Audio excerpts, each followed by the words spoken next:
Gata, o să meargă acum imediat, că tăiem ce nu-i bine, știi?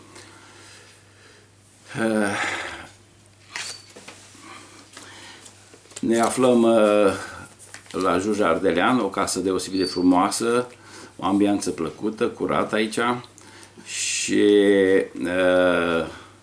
și ea o prezență plăcută, modestă, nu prea îi place să apară în public, dar o să o întreb pentru început cum a început ea scrima, copil fiind, la ce vârstă, cum a fost descoperită sau a mai mers singură la așa și pe urmă o să povestim pe parcurs și alte evenimente din viața ei, de sportivă și familiară și de toate.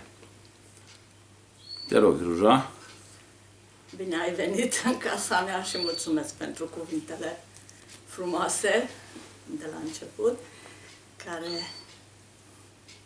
Sunt o realitate, nu trebuie să... Spune-ne cum ai început... Scrima am început în... Am avut în clasa 5-a, umblam de fapt la pian și la școala de pian. Și pe strada mea a făcut cineva scrimă și a văzut că sunt destul de așa, ca o sportivă, deci am avut o alură de sportivă și m-a întrebat dacă nu vreau să merg și eu la scrimă. De fapt este Vodno Otilia care... Care ea a fost prima care te-a... Da, despre ea e vorba. Și a făcut și ea scrimă. A făcut și ea scrimă, da. M-a dus și bineînțeles că eu și până atunci la școală am participat la atletism, la jocuri. La activități sportive, da. Mi-a plăcut totdeauna sportul și mi-a plăcut și, bineînțeles, și scrima. Și muzica, că am impresia că cânt în cor la biserică. Da, recent, acum după ce m-am lăsat de ai revenit la prima dragoste. Da, așa se întâmplă, noi trebuie să revenim la prima dragoste și eu am întrerupt sportul 20 și câțiva de ani, 27 de ani și uite că revin din nou, așa că și tu ai revenit la muzică. Da. E bine. Totdeauna trebuie să avem un cel în față, deci să nu ne lăsăm, chiar dacă suntem mai înaintați, nu zic bătrână, înaintați în vârstă, dar trebuie să ne facem folos, deci cum să spun, deci să ne simțim în primul rând, să mă simt eu în largul meu, deci să fac ceea ce îmi place. Deci ceea ce am primit e bine să dăm și eu cred că un om, cu toate că la vârstă înaintate sau la maturitate, eu cred că atunci putem să dăm chiar foarte mult. Nu știu dacă mulți știu treaba asta, că de multe ori cei care sunt în această vârstă mai înaintată, de multe ori sunt puși deoparte sau au trecut la categoria expirațiilor, cum zic unul. Da. Și eu zic că nu e... Asta depinde și de, să știi, și de... și de educația lor și n-au trăit experiențe în viață ca să-și dea seama că și ce așteaptă și ce înseamnă, pentru că dacă noi vorbim despre noi, generația noastră, să zic așa, atunci putem vorbi de mari performanțe făcute. Da. Noi în prezent vorbim numai de perspectivă. S-ar putea să mai fie un om la Olimpiadă, un campion național de senior sau nu știu ce, sau o echipă de basket cum a fost, sau mă rog, acum este, sau de fotbal. Dar pe vremea noastră au existat aceste discipline și aceste performanțe. La ora actuală vorbim numai de speranțe într-o revenire. Din păcate, da. Mai ales la satul mare, acum, în momentul de față, este în afară de câțiva sportivi sau, mă rog, care încep să se... Da, mai mulți merg în jos decât revin, pentru că la Floretă nu știu dacă va mai exista generația voastră și nu cred că va rezista repede. Să sperăm că... Sperăm ca să fim noi, așa, să dăm optimism celor tineri, dar noi știm în realitate că de fapt vremurile s-au schimbat, oamenii s-au schimbat și la ora actuală avem conducători tineri în sport. Pe vremea noastră parcă erau mai maturi și mai experimentați un picuț, ca să nu vorbim de maestru Cipler. Da, dar bineînțeles, Șoni Baci a fost un om de și a știut să vorbească deci să ne țină lângă el, sau cum se spune, să credem în ce ceea spune. ce spune dânsul, da, și să avem perseverență și... Ați avut încredere în ce a spus și ascultare. Da, asta e. Din păcate, acum, deci disciplina de pe vremuri, cum ar veni, disciplină în ghilimele spun că acum nu toată lumea, deci eu dacă spun ceva acum care nu e cum ar trebui să fie, nu înseamnă că toată lumea este în aceeași, mă rog... Bine, deci ai revenit în sală și cum a fost atunci? Erau copii mulți? Ce condiții de antrenament existau? Da, atunci erau copii mulți, dar unde a fost sala unde ați început? Nu se compară condițiile de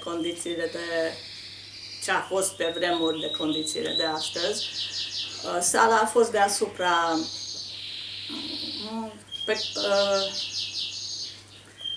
lângă Popular, nu știu acum. Cinematograf Popular, dar a fost o sală micuță, bănuiesc. Micuță, da. O sală micuță. Da, o micuță și... Dar, noi, deci de-aia zic, trebuie să crezi în ceea ce faci, trebuie să fii foarte perseverentă, să fii sârguincioasă, deci altfel nu se poate. Deci să te străduiești ca să faci tot ce spune antrenorul. Deci, pe parcurs, acum tu ai atins câteva probleme, tema emisiunii noastre este cum să devenim mai buni. Ce ar trebui să facă oamenii ca să devină mai buni în ceea ce fac, să devină mai buni unii cu alții. Deja ai spus despre această ascultare, despre acest Cipler care s-a dăruit, care a avut pasiune și nu s-a gândit la el, s-a gândit cum să vă crească pe voi să deveniți mari performeri și să deveniți oameni adevărați, oameni formați. Da, dar asta începe dacă tu însuți, chiar sportivă, deci nu vorbesc acum, dacă nu te respecti, dacă nu te iubești sau cum, nu știu cum, nu cunosc așa de bine. Și dacă nu iubești, ce faci? Deci dacă nu te respecti pe tine, atunci nu poți respecta nici pe semenii, nici ceea ce faci, deci nici sportul respectiv. Sau, mă rog, poate să fie și altceva, dar munca respectivă, ceea ce faci, dacă nu te respecti pe tine, atunci asta e părerea mea. Deci să revenim, primul antrenor a fost Cipler. Cipler, da. Erați mulți copii, spuneați. Da, dar să știți că totuși nu chiar așa de mulți cât am avut noi după aia, ca antrenoare fiind, când am ajuns acasă. Deci el a deschis drumul. Da. A deschis drumul și nu erau așa mari centre. Și a știut să facă o echipă sau să strângă, mă rog, să vorbim de o familie a Scrimei. Da. De acolo a început familia, de fapt, familia Scrimei la Satul Mare. Da, și să vorbim despre familiile ulterioare care s-au făcut prin scrimă, efectiv, că au fost și fete și băieți. Și cam tot acolo am început, în sala aia mică și veche, tot acolo am început. Da, dacă ne poți spune câteva cupluri de familii care au conviețuit și conviețuiesc și care, tu ești unul de exemplu, dar să pomenim. Era Haucler Ștefan cu soția. Cu Iutca. Cu Iutca, da, cu soția. Era Cuchi, cu Marti. Cu Marti, da. Era mondial, Oros Gheonghi cu regretatul, mă rog, a murit cu Husti. Cu Husti, da. Oros în Germania astăzi, la Taubertișul. Acum, da, momentan stă în Germania și deci are o familie, are un băiat care tot face. Da, și recent au fost căsătorite, dar mai pomenește pe cei care au mai fost.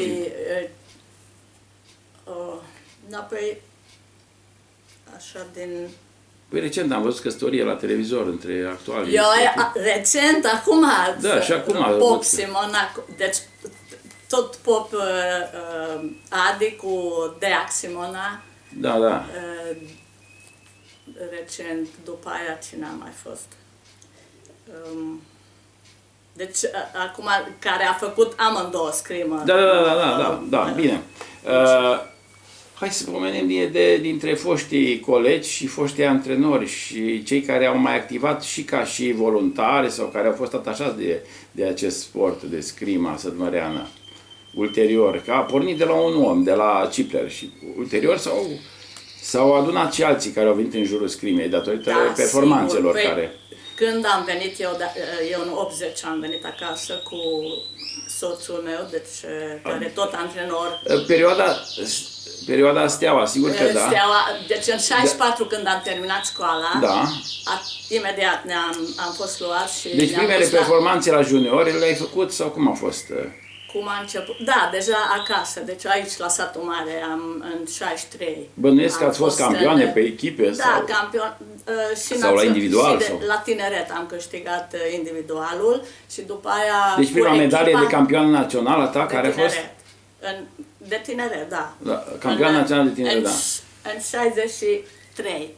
În 63, da, și da. după aia am câștigat deci, campionatul național pe echipe, da. Cu sportivi, deci tot de la ce satul mare. Păi atunci era încă Luțchi Mari, Vodnoi Otilia, Cipler Aghi, Olajos Zsuzsi, deci Suzana Olajos. Și după aia a venit și tu. Eu, în echipă, da. Și Ileana, acum Ileana Ienei și doamna, deci Catistal. Catistal, da. Da. Ele au fost mai mari, mai mici decât tine? Nu, suntem de aceeași vârstă și am fost luați împreună. Împreună ați fost, la da. Steaua, da. Și deci, așa, deci voi toate ați mers la... Deodată, da, în 64. La Steaua. Cât timp ați stat pe acolo? Din 64 în 80 am venit acasă. Da, deci 6 ani. Deci, nu... 16, da, pardon. 16 bine, deci cum a fost adaptarea voastră cu Bucureștiul? Da. Cum? Că ați mers, voi toate vorbeați ungurește și ați mers la Steaua. Da, au venit, mă rog, niște coloneli, cum ar veni, că ei sunt sigur că era toți erau militari. Da, și au venit și... Dacă îți mai amintești că erau sădmăreni la Steaua, că și eu am fost acolo, era vorba de Tarța, care a fost șeful politicului și a fost colonelul Pop, care era pe linie de armată, acum tu n-ai făcut armata, care era din Unimăt și Tarța era de aici din satul mare, a avut un frate director la o școală. Noi am fost civili, deci angajați Știu că ați fost, deci ați mers ca angajați civili, nu militari. Au venit la părinți și a fost, deci au discutat și ne-au cerut, mă rog, da. ne-au... La ce vârstă ați părăsit voi satul mare, ca să mergeți la Steaua? Mai știi? 18 ani. 18 ani, deja erați destul de formate, un picuț să putea merge. Ani, da, pun această întrebare pentru că eu acum am dat la un centru de excelență 2 fete care se duc la Târgoviște, sunt mai mici. Și e vorba de această schimbare, de aceasta, și ele merg din Carei, nu știu românește prea bine. Mă rog, dar... La început este greu, deci mai mult dai din cap sau negi că nu, tot așa dai din cap, dar un an, cum a trecut un an, bine, noi am știut, de fapt, noi... Dar voi vorbeați între voi vorbeați ungurește între voi? Noi între noi, da, dar nu e vorba că antrenorul, ați mers cu antrenor cu tot de aici, că era Haucler partea sau cine, sau cu domnul Cipler. Nu, atunci ne-am dus, nu. Mă rog că a venit și Șoni Baci câteodată la... prin cantonamente, deci, dar nu, noi, deci singure am fost luate, sau cum să vă spun, da. Deci numai... Deci n-ați fost însoțite de antrenorul care v-a format. Nu. Și, deci, după aia, deci n-a fost problemă, am fost primite foarte...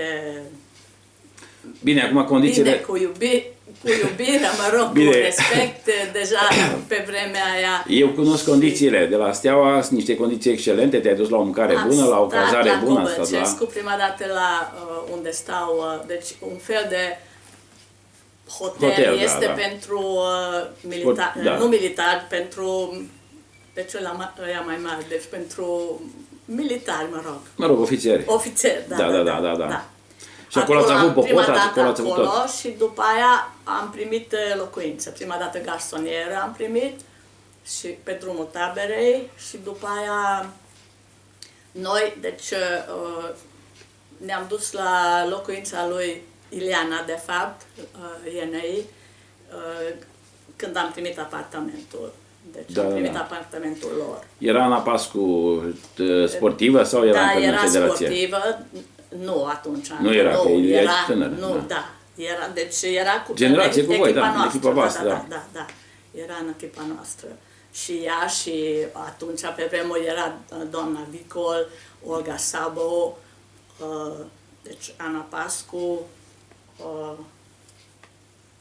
Da, care ele erau de la București. da, erau acolo la deja. Steaua deja, da. da. Cum a fost când te-ai căsătorit cu Ștefan? Sau unde? Sau la București? Cu Sau aici? Ștefan, de fapt, noi deja la grădiniță am umblat împreună la Satul Mare și, fiind și el a făcut scrimă, tot la fel. Păi și, nu numai că a făcut scrimă, dar a făcut scrimă la nivel înalt, că el a fost și el campion. Câștigat, da, în 66 a câștigat campionatul mondial de tineret și în 67 cu echipa a câștigat campionatul de senior.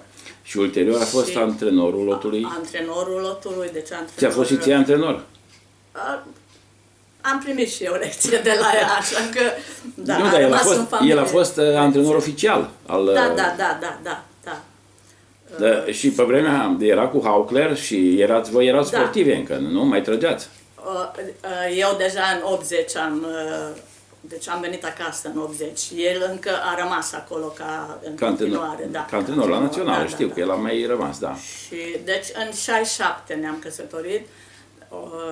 Deci ne-am cunoscut și de la scrimă și de la sport și, mă rog. Da, și aveți o fetiță, ești Avem bunică, o fetiță care, care e peste ocean. peste ocean, dar Da. e aici tot timpul, în inima mea. e Exact, tot în timpul. Chicago. E prezentă. Da, e prezentă tot timpul. Și acum aștept din ori în ori să-mi trimită un SMS că o să nasc al doilea copilaș. Bravo, felicitări. O să Mulțumesc. mă ajungi din urmă că și eu am 2 nepoți. Da. Bravo. Mulțumesc mult. Și Și deci în 67 ne-am căsătorit. După aia au fost rezultate frumoase. Eu zic că am avut partea, sau mulțumesc lui Dumnezeu, că am făcut parte dintr-o echipă care a fost foarte severentă, serioasă în muncă și de niște Voi ați avut antrenori care... da, ați avut o conjunctură bună. Da, Deci da. începând de la selecție a fost foarte bună, puternică, educația. Da. Ați avut mediu în care să vă dezvoltați, mai ales la Steaua. Da, și acolo, Și da, la lotul național, că atunci erau Da. și bănuți la lotul național. Mă rog, dar să știți că nu te gândești la Nu bani. te-ai gândit nici la cum, bani. Nu. Nici Păi ia cum, eu îmi dau nu te seama că gândești. nu te-ai gândit și că tu nu ai fost niciodată, ai fost o modestă și ai stat în poziția a doua, a treia, dacă s-a putut, n-ai vrut să ieși în față, dar spune-ne totuși despre rezultatele internaționale din acea perioadă, că unde ai fost, la ce campionate europene, mondiale, olimpiade, Da, păi am participat, deci începând din... ai fost titulară. Da, păi asta, bine, titulară, dar totuși se putea se mai rota mișca sau se da. mai mișca, da. Deci din 73 65 am participat la campionatele mondiale de senior. Și, Unde a fost prima? Asta a fost la Paris. La Paris, da? Da, acolo locul 3 am obținut și după aia, deci tot așa, prin...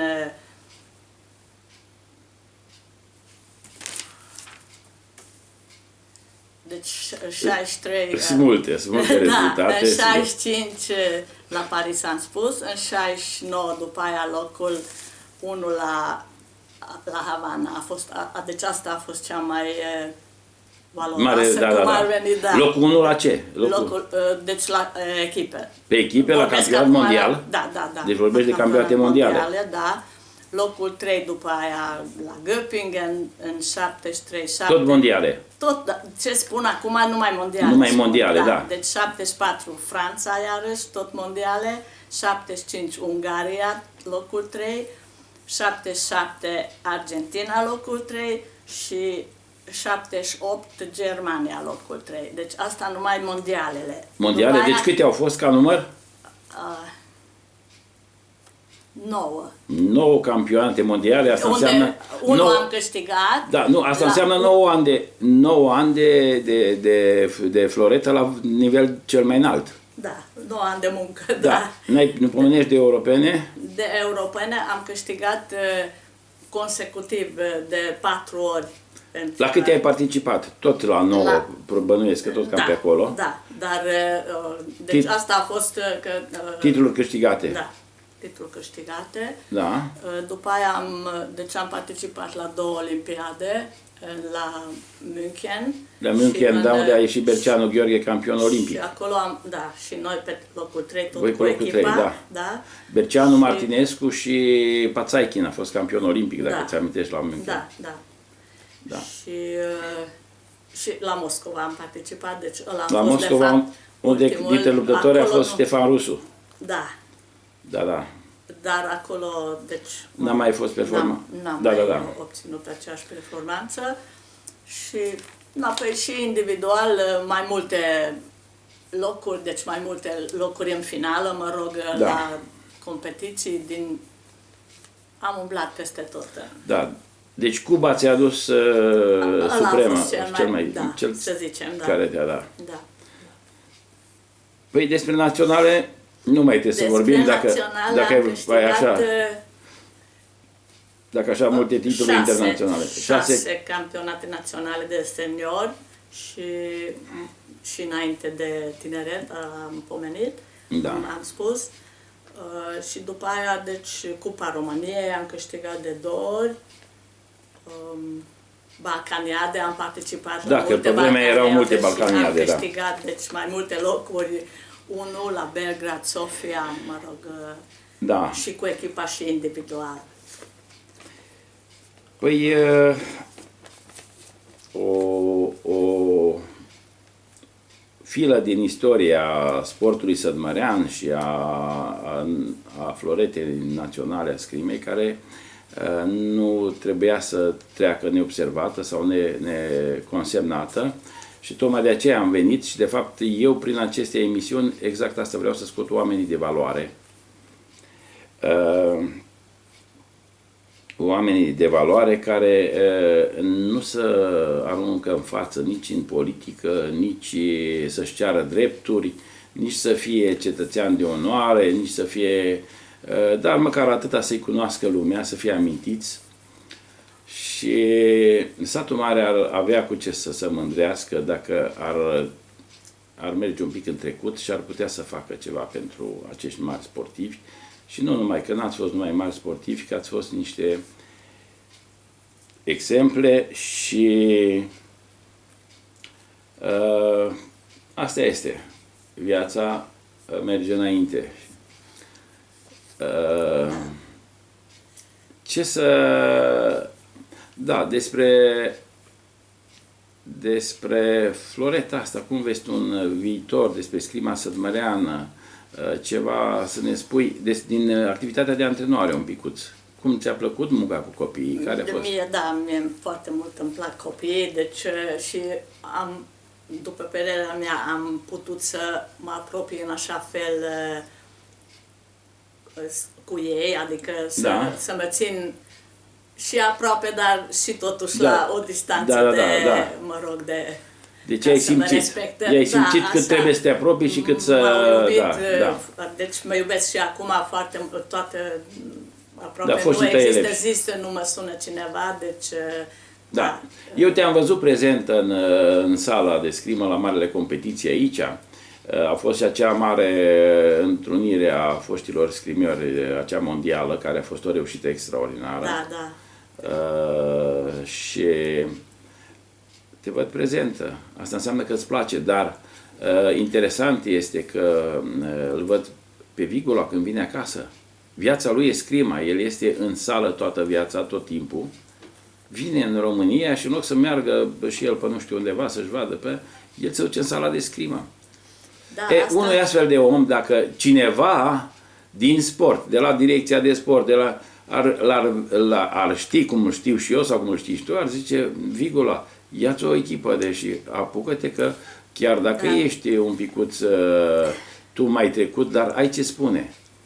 Ar Din face cu păcate, pasiune. Nu, parcă nu știu, foarte multe sportive care au terminat performanța sau chiar dacă n-au făcut performanță, sunt acum antrenori plecați Peste o tare. graniță, deci peste hotare, din păcate, și nu știu, asta e o... Acum poate că și banii spun cuvântul. Și sau, banii, mă rog, dar eu și, îți mai spun ceva. După cum văd eu, ei nu sunt invitați. N-au de cine să fie invitați. Păi asta Că e n-au de cine să fie invitați pentru că cei care ar trebui să... sunt cluburi acum. Nu, că nu sunt oameni la cluburi. Noi avem cluburi aici. Sau, mă rog, Nu-i sau cine nu să-i... sunt oameni care să fie... Nu sunt oameni care să-i aprecieze. Nu sunt oameni care să-i aprecieze și eu îți dau un exemplu. Acum, uite, eu pot să spun așa că îl readuc pe Fenyvesi. Fenyvesi a făcut niște rezultate, a avut... Vă cunoașteți bine, sigur. Prieteni, mă rog, în familie, că ne-am dus împreună de multe ori și la pescuit. Acest Fenyvesi a făcut niște rezultate, au peste 100 de campioni, a avut om la Olimpiadă, a care a fost cu tine. Da, cu cine a fost? Bârzu, parcă. Mihai Bârzu. Da. Și Veselovski, au fost niște campioni mari. Da. Dom'le, el stă pensionar acasă. Și soțul lui Mușnea, nu știu, și ăla parcă. Bine, are multe rezultate, am avut o discuție și cu el și când i-am spus, uite, hai că am făcut o asociație la care e sau ceva, a răspuns prezent. Și s-a dus să-și caute arcurile care s-au... Tir cu arcul este un sport costisitor, el are valoare acolo, sunt arcuri de peste $1000, le scoate, le aranjează și se va ocupa de copii. Se va ocupa cu mare plăcere, iar Doina, soția lui, care a fost mare șahistă, cea mai bună dintre femei, mi-a spus, vin și eu să ajut la formarea copiilor gratis.